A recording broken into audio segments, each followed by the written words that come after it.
Good morning, everybody. So, a conversation I had with a client the other day, something they discovered themselves, but it was important that they did, as I said with the video yesterday, was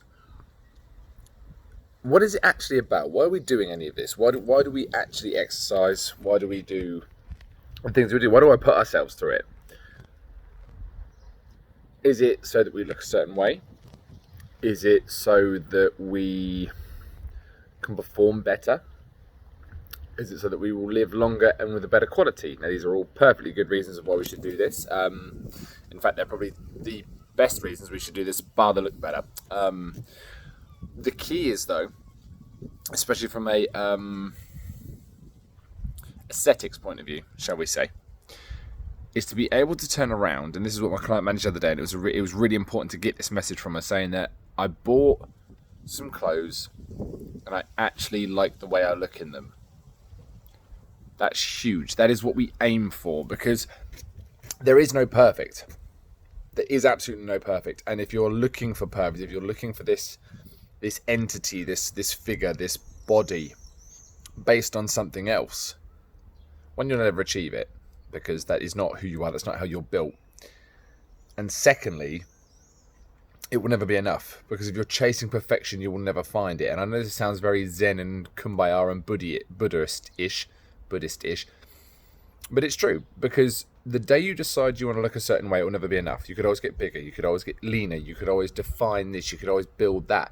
And this is the problem that bodybuilders go down. Like, we think that these guys are the epitome of perfection, but they're also riddled with body dysmorphia, self-doubt, and that's not what they tell you. They, you go up and, you're not going to have the conversation with them about that. They're getting more open about it, which is good, but in general, it comes with a lot of problems.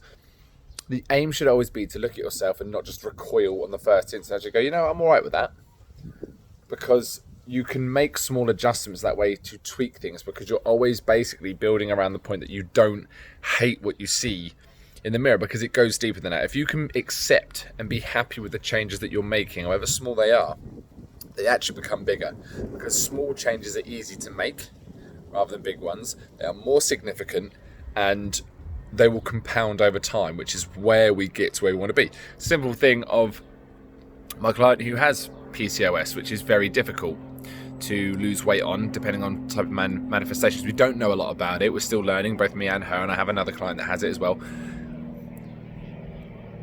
It puts a lot of strain on you, mentally, physically, emotionally. And to have her turn around and just go, you know what, I actually quite like that. I didn't hate how I looked. Keyword, didn't hate. Is huge. And that's what we should be aspiring to do. We should be aspiring to be able to look at ourselves and not hate what we see. You may not love it, but you don't have to love it. It's okay to want to improve and always think, I could be a little bit fitter. Maybe I could move a little bit better.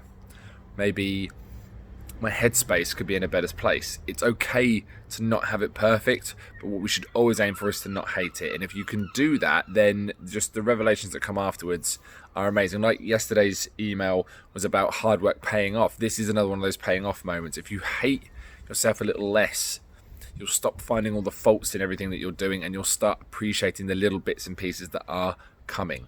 So if you cannot look at yourself and not hate what you see, you need to work with me. You need to work with me. You need to book a call. You need to reply to this email, and you need to come and work with me, because the thing that I do, first of all, is get you to not hate what you look at in the mirror.